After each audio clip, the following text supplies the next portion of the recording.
Assalamu alaikum, we got brother Yasin here. Alaikum salam wa rahmatullah. Obviously, I'm just going to ask you, obviously we're Muslim, how can you prove that the Qur'an is the word of Allah?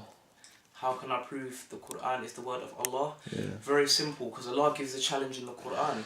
Allah says, if it's not the word of God, or if you accuse the Prophet Muhammad sallallahu alaihi wasallam of forging it, then bring an ayat like it. Nobody's been able to do this in 1400 years. Even missionaries and people, scholars have all come together and tried to do it. And you know what the first sentence they've come out with? Bismillahir Rahmanir Rahim. Copycats. They haven't even been able to come with anything like it. They've only been able to come with something the same as it, not equal to it or as fluent as it.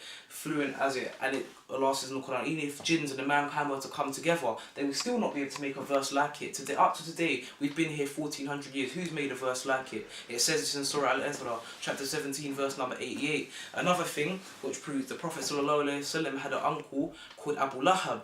Abu Lahab, it was said in the Quran that Abu Lahab will never be a Muslim. This ayat was revealed 10 years before his death. He could have easily disproved it. Why didn't he lie and just become Muslim, or even pretend? This was 10 years before his death.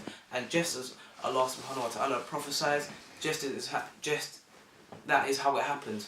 Another thing is the prophecy of the Romans and the Persians in Surah Al-Rum, chapter number 30, verse number 3 and 4, which says the Persians have defeated the Romans in the land, and then it is said that within a space of 10 years, Allah used a specific date, that the Romans will come back and defeat the Persians. Just as this prophecy happened, just as the prophecy was said, it happened, because the Romans were defeated in the 8th Hijrah. Then the Romans came back to defeat the Persians in the 9th, just as Allah subhanahu wa ta'ala had commanded to happen. So this is proof that the Qur'an is definitely the word of Allah, because God never fails in His promises. Assalamu alaikum. MashaAllah, Allahu Akbar.